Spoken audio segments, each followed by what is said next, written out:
you wanted the best, you've got the best podcast. The hottest podcast in the world. The Chris Voss Show, the preeminent podcast with guests so smart you may experience serious brain bleed. The CEOs, authors, thought leaders, visionaries, and motivators. Get ready. Strap yourself in. Keep your hands, arms, and legs inside the vehicle at all times, because you're about to go on a monster education roller coaster with your brain. Now, here's your host, Chris Voss. Hi, folks. It's Voss here from the ChrisVossShow.com. Ladies and gentlemen, welcome to the big show. As always, the Chris Voss Show is a family that loves you but doesn't judge you, at least not as harshly as the rest of your family. We love you. We bring you the most smartest people in the world, the CEOs, the billionaires, the wildest presidential advisors, the Pulitzer Prize winners, all the brilliant minds who come together with their cathartic moments, their lessons of life, and they bring them to you to share with you to make your life better and learn more. Today, we have an amazing young lady on the show. Her new book is coming out April 1st, 2025. It is called The Volunteer, The Failure of the Death Penalty in America and One Inmate's Quest to Die with Dignity. Gianna Toboni joins us on the show today. We're going to be talking to her about her insights and what she found in researching this book. Welcome to the show. How are you? I'm doing well, Chris. Thanks for having me on. Thanks for coming. Give us a .coms or any place on the socials you want people to get to know you better. It's pretty straightforward, at Gianna Toboni. So that's GIANNATOBONI. And so give us a 30,000 overview, if you would, please, of what's inside your new book. So this book centers around one of the most fascinating protagonists I could think up, a man named Scott Dozier. He was a death row inmate in Nevada, and what made him unusual and particularly interesting to me is that he was volunteering for execution. So he wrote the judge a letter and said, "Hey, you said you're going to kill me. Let's get this thing over with." And I alternate chapters between his story from birth until death. It's a deep investigation with the broader story of the death penalty in our country, grounded in historical context. He was kind of an unusual guy. He asked for his thing to be moved up, his death. And what happened with that? What was the one? Did he get his wishes? So I originally reached out to him in 2017. It was just a couple weeks from his scheduled execution, his first scheduled execution. And typically to get an interview with somebody on death row and be there with them in person, with cameras, with audio, with a whole crew, the person has to have an execution date. And so that was a big part of the reason that we chose Scott Dozier for this interview. I was making a documentary for HBO. And, when we showed up, we were brought into the visitor's room, we were brought on death row, and we were really thinking that he was going to be executed, hours from the interview. And he said goodbye to his family and friends. We wrapped the interview and his execution was stayed at the last minute. That ended up happening to Scott Dozier again several months later. His execution was stayed. And to me, what it represented was, how broken this death penalty system is, because whether you are pro-death penalty or anti-death penalty, this book is neither. This book just investigates a broken system, because here you have an inmate who wanted to be executed or preferred that to life in prison. And here you have a state whose, goal theoretically is to execute this person, and still they can't carry out the execution. Now, that has to deal with a lot of kind of broader themes that you may or may not have read about in the news that we can get into. But that to me was, you have both parties with a common goal, and they can't actually do it. I've often wondered what that's like when they constantly reschedule the death of these inmates, and then they stop. And it's got to be. I'm not trying to. I suppose somehow we have to wonder what we're doing to the patient, but that's got to really fuck with your head to, have your death penalty date set. You arrive there, you're ready to go. You've done your final thinking through the process of what you're going to experience, and then it doesn't go down. That's almost got to be torturous in and of itself.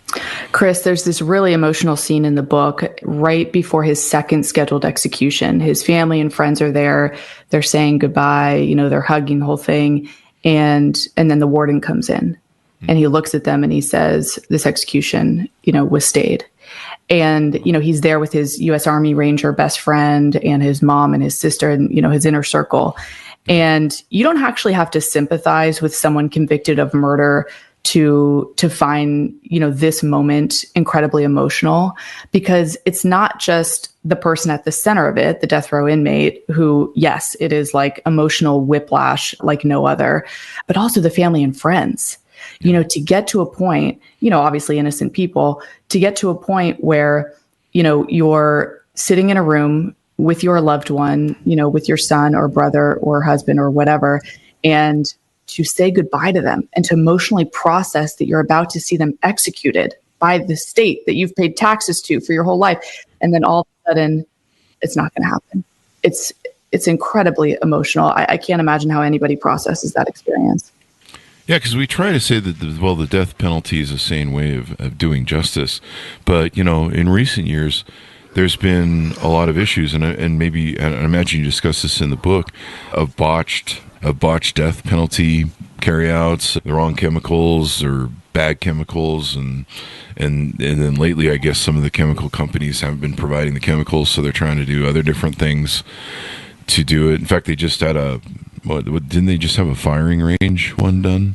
They did, yeah. They had because what's happening is that, to give you a little bit of kind of context and history, the public was not giving their support to the death penalty the way they are today back in the late 60s. And so what ended up happening was that politicians evolved the way we executed people. Of course, it used to be hanging, electrocution, firing squad, these more sort of outwardly brutal methods.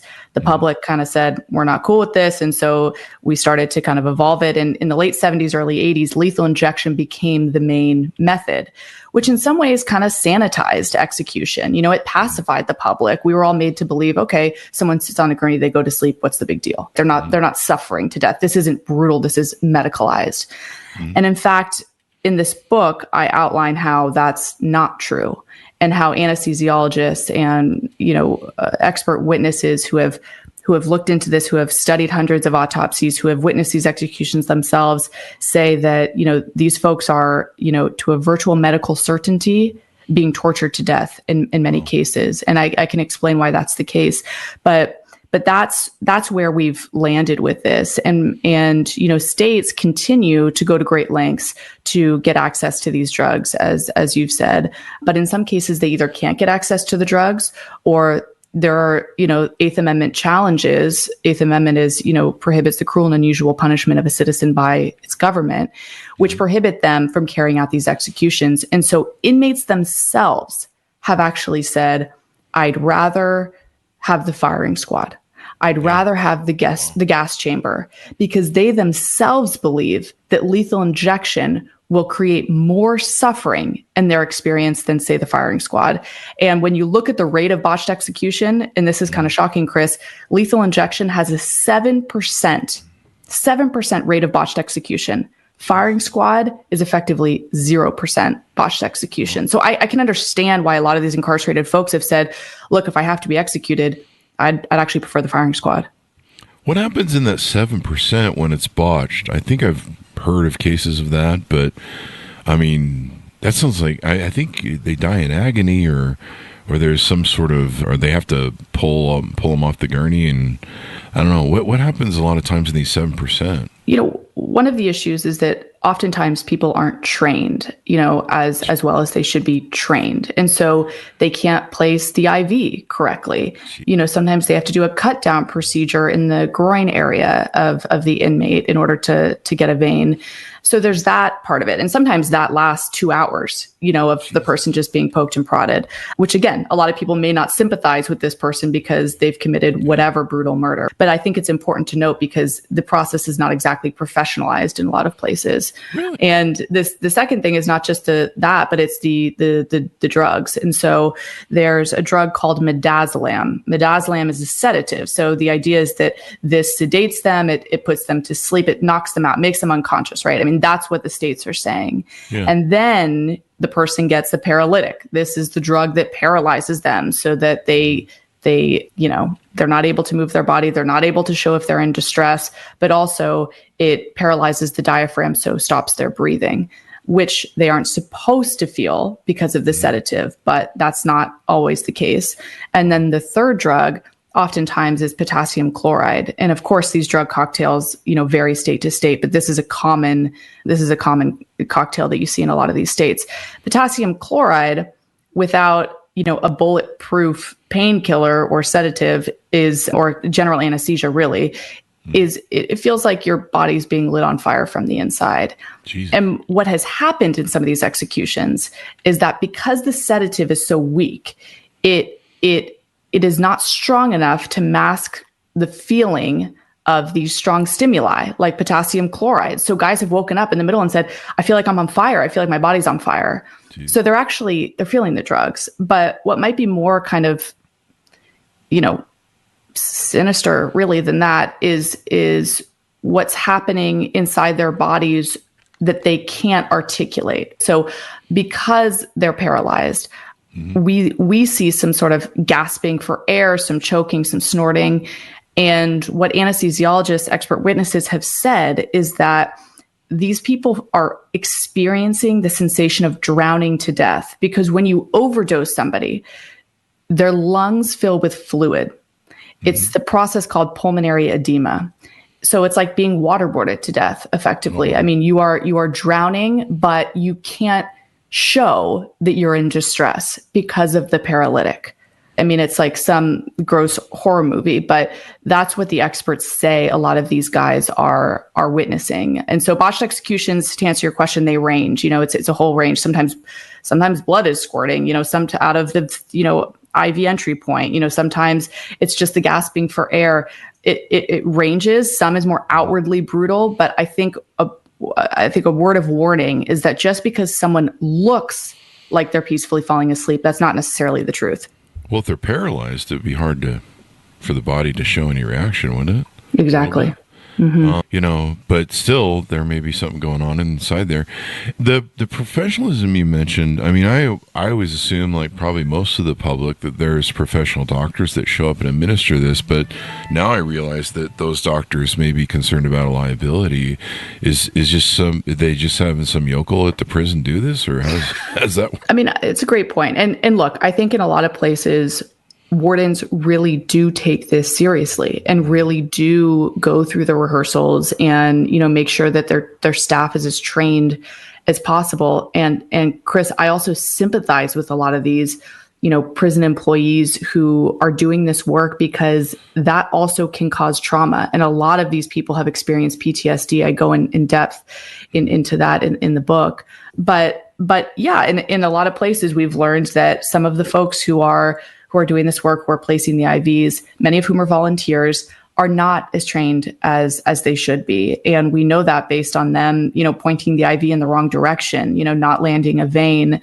And sure, there are challenges. I mean, a lot of these folks who are being executed, have used drugs for years. So maybe they don't have the best veins. But when you talk to people in the clinical setting and, they've read these accounts, they say these people aren't trained. They don't know how to do this work. And what you say is true. I mean, there's an obvious conflict of interest for someone who's taken the Hippocratic Oath, right? Do no harm, where, physicians are not jumping up the opportunity to execute somebody.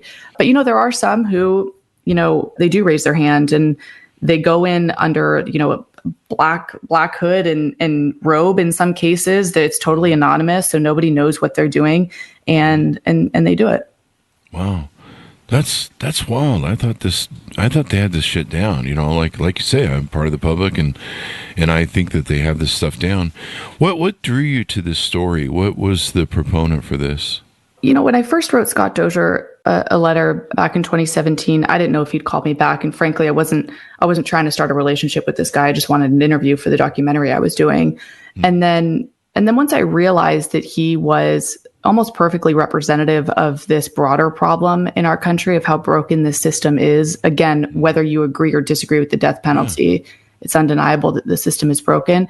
I thought he was a really interesting case study. But then after the documentary aired, he kept calling me and I kept answering. And that's when his story really started to take these turns that were frankly just stranger than fiction. He was put into solitary confinement for extended periods of time. And, when he'd get access to the phone, a sympathetic guard would, in the middle of the night say, all right, here's, you can have it for half an hour. He'd call me and I'd record the conversations, and I could see how solitary confinement was eroding his mental health. He was a guy his energy was just popping out of the phone. I mean, he was just like always a mile a minute. And then after days, weeks in solitary, he started to change. His voice started to change. His appearance started to change. He started, cry. He would just be inconsolable. He was broken. He was broken by solitary confinement. And I felt that part of the story was a big part of the reason that I should tell this story. And so it caused me to do this deep investigation where I submitted a bunch of FOIA requests to the prison, which is the Freedom of Information Act, to get their emails, to get their text messages. I wanted to know what the warden was saying to the mental health team, why he was being kept in solitary. I wanted to know if the governor was aware of this and directing the prison to do that. I wanted all of these answers because I was just hearing about it from Scott Dozier's side of things. I wanted to know what the prison was saying and what their justification was for keeping him in solitary, which, led him down a tragic path. Yeah. We kind of muck about with these guys and it's kind of forced upon them. I mean, people want to die, they want to die, but it seems like, to my understanding is they automatically appeal this into eternity. And so lawyers just have jobs forever to represent these folks. And I'm not saying they shouldn't. We have the constitutional thing that says you have a right to defend yourself in a court of law. But I think my understanding of it is a lot of the appeals are automatic because it's the death penalty, right? And so it just makes these things go on forever and ever and ever. And it's almost like we've talked on before on the show about the industrial complex of our prison state and how it's grown since Reagan. And it does seem torturous in a way. I mean, if somebody wants to check out, you can say whatever you want about who's that one guy who hung himself to avoid the billionaire, to avoid the sexual Epstein. That he did. Epstein, yeah. I mean, on one hand, yeah, if you check out sooner, maybe it's better. But, then justice isn't served. But for some of these people that, if they want to die, maybe we should just let them. I mean, it's kind of interesting, our whole process of it. No, we need to keep you in suspense for 10 years, 20 years of being on death row. You hear about these people that are on there forever, and you're just like, what's going on? I mean, I think it's a great point. The person is sentenced to death, right? And a lot of these guys are never executed. Only 15% of people who are sentenced to death in our country are ever actually executed. Really? 15%. And as taxpayers, we pay as much as 10x for those sentences in the appeals process and all the rest. I mean, the appeals process is very important, of course. I mean, we've seen how many wrongful convictions there have been, but we're paying all this money for something that never actually happens. Mm-hmm. So you have to sort of ask yourself, what are we doing here? Yeah. And to your point about, should we just let people die if they've been sentenced to death and they volunteer for execution? I mean, I think that there's actually a humanity argument here because, when I have walked into these cells on death row in multiple states, I mean, holy crap, is this inhumane? You're talking about people in cages for 22 to 24 hours a day. I think it's actually less humane than execution, and I know that might be controversial, but I mean, a lot of these people are just being tortured to death every day.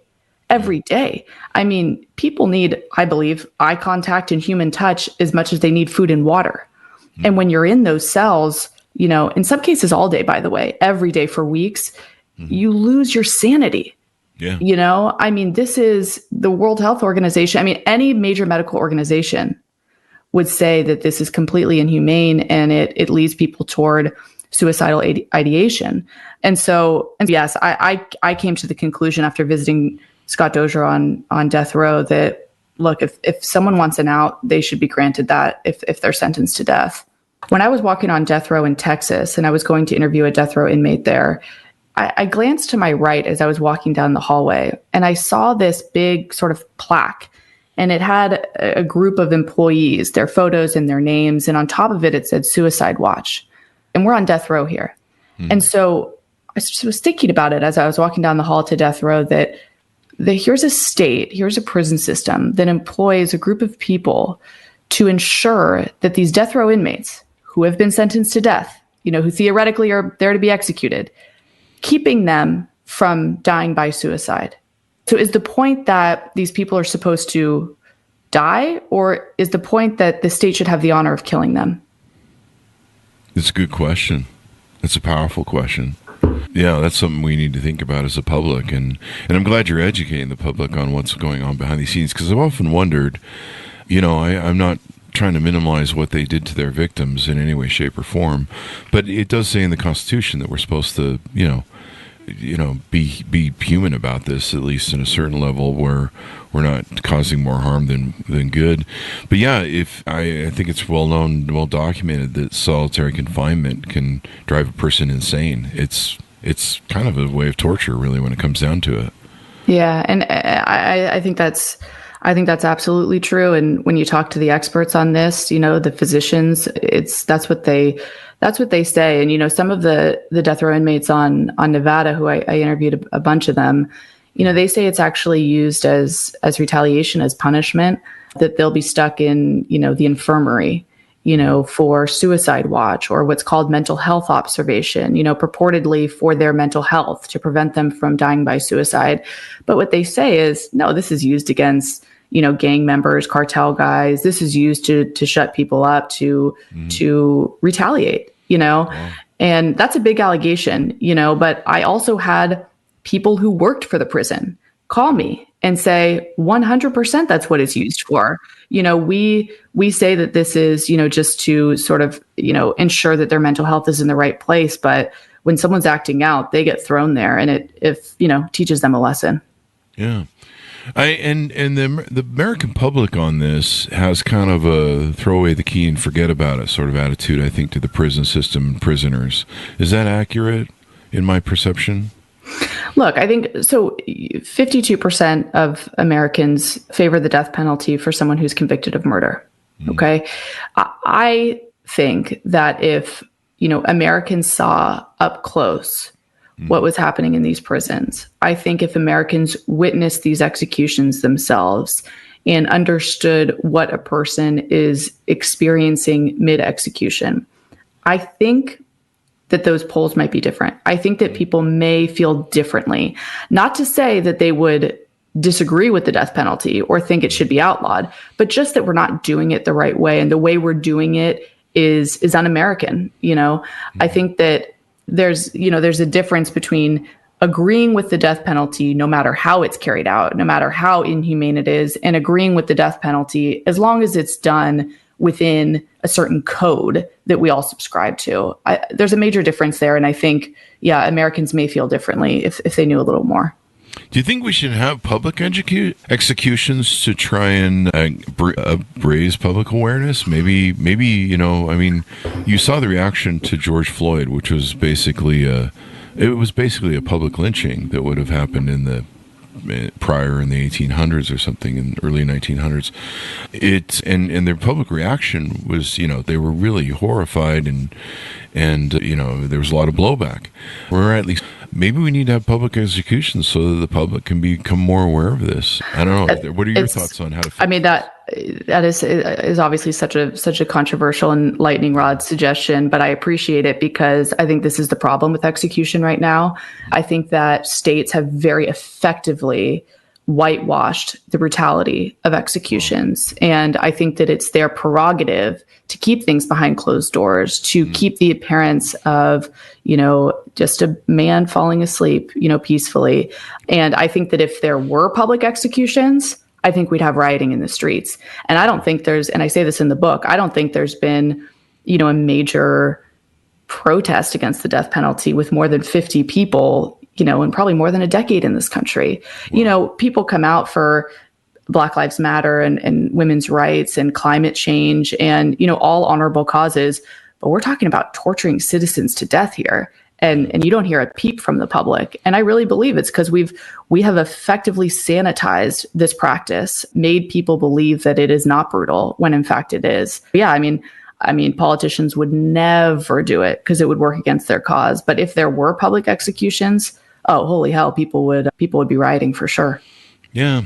I think we need to be exposed to that because, there's too much of that not in my backyard sort of attitude towards prisons. And And we do have a prison industrial complex. I've had friends that have been on parole, and it seems like anything to drag them back and put them back in the system, and of course cost us more money. I remember when pot was being argued to be legalized, I think for recreational in California, or maybe it was during the medicinal part of it. But the biggest opponents to it, the biggest people that were spending the most money to not have pot legalized, was the prison unions and the police officer unions. And it was like, are you serious? Those guys are the biggest. And they did it because it's about jobs and money and power and the infrastructure of our industrial complex. And we jail more people than anybody on this earth. You probably talk about these numbers on your book. We're just really obsessed with it, like we are obsessed with the trans fats. It's true. I mean, incarceration has become big business in our country, and how gross is that? But it's true. It's true, and that happened in a very strategic way. We've privatized it, and that is not the way the system should be by any means. Yeah, I mean the privatization was the worst. You have stakeholders. Yeah. You have stakeholders in incarcerating people. I mean, it's really perverse. Yeah, and of course their benefit isn't to no way recidivization, and we have a high recidivization rate in this country because of it. It's around 40 to 45%. And what's happening in California right now is interesting. Governor Newsom, has said, I'm not about being weak on crime. I'm going to be smart on crime, which is to say that he's flooding the system with programs. And what he's found with data is that when people do these trauma-based therapy programs, educational, vocational programs, they don't recidivate. They don't reoffend. And so he's saying this isn't for, the inmates. This is for public safety. If our priority is the public safety, then we should recidivate these people so they can go back out in public and recontribute in a healthy way to our society. Yeah.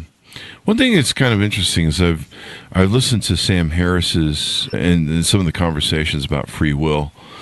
And one of the arguments of free will is that we don't really have free will. We're going to behave the way we're going to behave because that's how we are. And some of that is trauma-based that shapes us. You brought up trauma. And I agree. A lot of the problems we have in society are tied to a failing family structure, parents in the home. I mean, I've joked for 40 years that you should have to go to college before you can have kids, and you should have to go see a psychologist to work out your shit. But I don't have kids because I didn't want to share my trauma and my damage. But most people aren't going to do that. It's just kind of a fantasy I have in my head, I guess, of how things could be better. But what the fuck? Let's have some kids and roll up all of our trauma into them.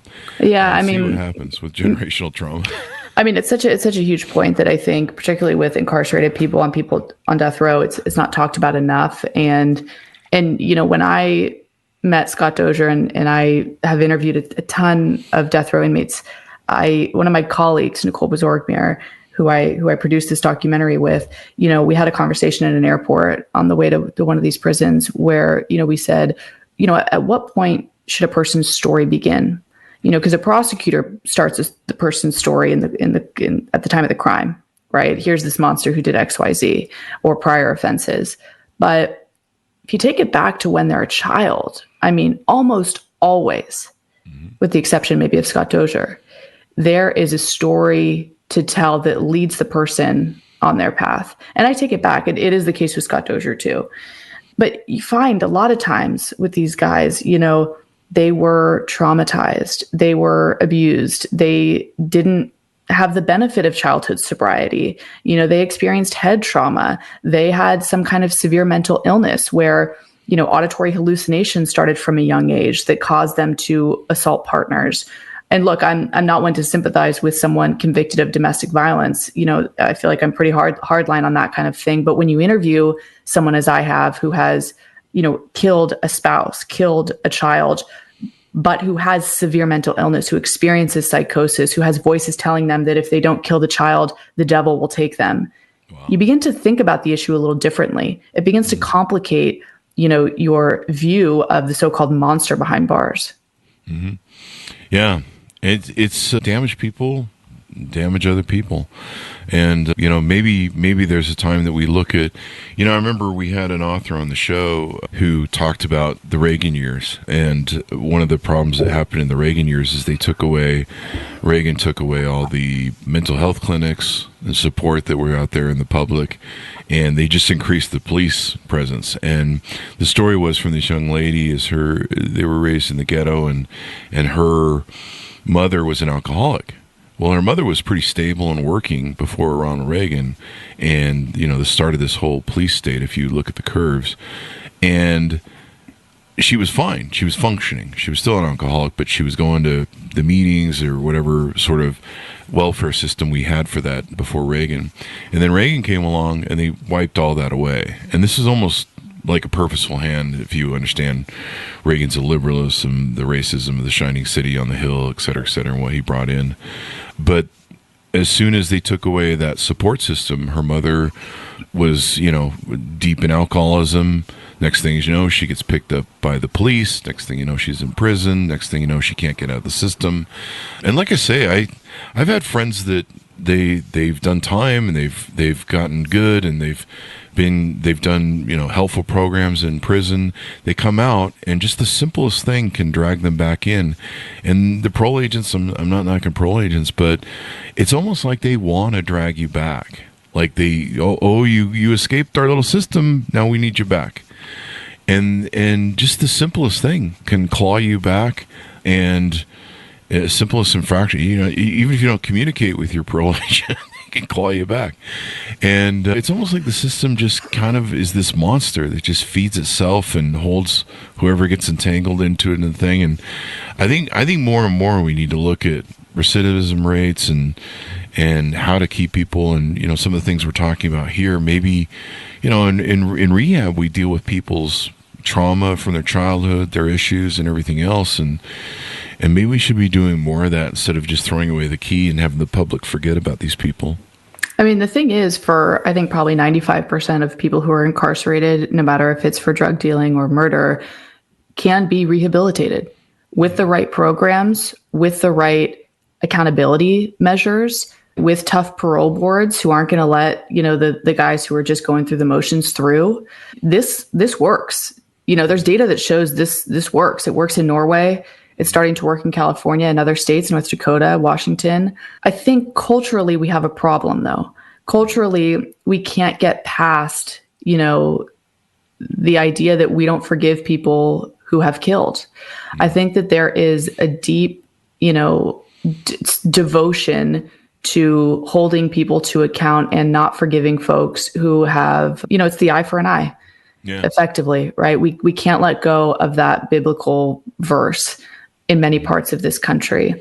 Yeah. And I think, again, it shouldn't be seen as a political thing. It shouldn't be seen as tough on crime or weak on crime. I really subscribe to this idea that we should be focusing on public safety, and what comes hand in hand with public safety, treating people humanely and trying to help them out. Now, I will say, I do believe that there are some people who, for whatever reason, cannot be put out on the streets. Yeah. There are some people who cannot be rehabilitated, but I think it's a very small percentage of people. And I think for the most part, when done correctly, without the waste, without the corruption, but with data-based solutions, I think people really can be rehabilitated. And a lot of times people talk about how all we do is we send them to criminal college is what prison really is. It makes them worse. They steal a Snickers bar or maybe rob a store or something like that, and then they just upscale and they learn how to do things better and make a bigger mess. And, there's lots of examples of that where, they let the rapist guy out and he rapes again, that sort of thing, or murders again, they just upscale.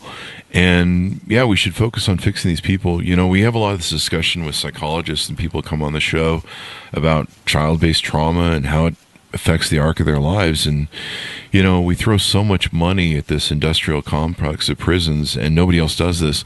I think I saw some sort of a documentary show or whatever on the Norway thing. I don't know if it was a European country, and these guys had a prison cell that was designed for to make them grow and educate and not recidivize. And they had TVs in their cells. Their cells were fairly comfy. They were relaxed. It wasn't, it was punishment because you're locked up. I mean, you can't just go to the 7-Eleven anytime you want. But it was humane. And almost too humane. But when I saw the reaction of the people and the recidivation rates, I was like, well, shit, maybe that does work. Yeah, it's really interesting, Chris. I write about this in the book. The head of state of Norway came to San Quentin in California, where California's death row is, to meet Governor Newsom. And I was there with the both of them. And he talked through what their system was like. And it's like dorms, right? It's like college dorms. And instead of guards coming in to handcuff them and, retaliate for something, they sit down and play a board game with them. Wow. And chat about things. And, those guards, which they're not called guards, they'll kind of be doing some sort of like therapy as they're playing gin rummy.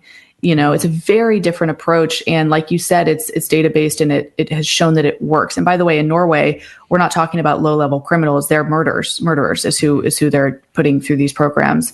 At San Quentin, I must say, walking through, I was sort of stunned the first time I was there, because basically everyone there has been convicted of murder. They have life sentences, and you walk through and no one's in handcuffs. Basically, no one is behind bars, and you're brushing shoulders with thousands of guys, former gang members, rapists, murderers, and so on. But there's this baseline level of trust, which is very intentional. And the incarcerated folks know that the correctional officers are giving them this freedom and giving them this trust, and there's this kind of mutual agreement that you don't mess with that. And over the course, I've been there a few times, and you get more comfortable each time you're there. But there is a part of me walking through there that just thinks like, this is insane. This is so different from other prisons that I've been to. And particularly when we're totally outnumbered, like the civilians and the correctional officers are, I don't know exactly what the ratio is, but there are a hell of a lot more incarcerated folks walking around. But anyway, it's kind of impressive. And then when you go and you see the programs and you see guys running around the track and, using their time in a way that is productive, you start to, and then particularly when you see the data in conjunction with that, it's easy to buy into it. That's really interesting. Yeah. And it's good that your book is out that can educate people and make people understand things better. You see that in rehab. We just had someone from rehab clinic on yesterday talking about rehab, and he'd been an alcoholic all his life since he was his teens, and one of the things that happens is trauma leads to, and sometimes this trauma comes out of desperate parental situations or childhood situations or adoption. And, then it leads to drugs to, try and medicate the trauma. And then, you got to get money for drugs. So then you go steal or whatever. And then, you're just on this pathway where you go to prison college on how to be a better criminal. And then you come out and you're worse. And, really, if we maybe sat down with people at a certain stage and said, hey, and I think maybe drug courts maybe have done that, and different interventions that maybe the courts have put in to try and, reel that in early on. A lot of this, I think, stems from that. It's just trauma, and then it goes to drugs, and then drugs go to higher crimes, or, you do the crimes while you're on the drugs. And so, yeah, it's just a cycle that if we could fix where it starts, maybe that would fix a lot of things. Couldn't agree more. I think we should just put everybody in psychotherapy in high school, because you kind of need it from high school. And honestly, a lot of the programs that the guys are getting at San Quentin, all of them say, if I had this as a teen or preteen, I wouldn't have landed here. Wow, that tells you a lot, doesn't it? Yeah. Mm-hmm. Wow. So as we go out, pitch people on where to pick up the book, see your other programs and different things that you've done. So the book is called The Volunteer, The Failure of the Death Penalty in America and One Inmate's Quest to Die with Dignity. You can find it at your local bookstore, Barnes & Noble. You can find it anywhere online. But again, it's called The Volunteer, and I hope you enjoy it. Thank you very much for coming on the show. We really appreciate it. Thank you, Chris. Thank you. And thanks, Anonymous, for tuning in. Order the book wherever fine books are sold. The Volunteer, The Failure of the Death Penalty in America and One Inmate's Quest to Die with Dignity, out April 1st, 2025. I think it's something we definitely need to be aware of and be up on. There's always ways to improve everything, almost infinity to infinity. This is something we need to work on as well. Thank you for tuning in, everyone. Go to goodreads.com/Chris Voss, LinkedIn.com/Chris Voss. Chris Voss, one of the TikTok, this crazy place on the internet. Be good to each other. Stay safe. We'll see you next time. And that should have us out. Great discussion.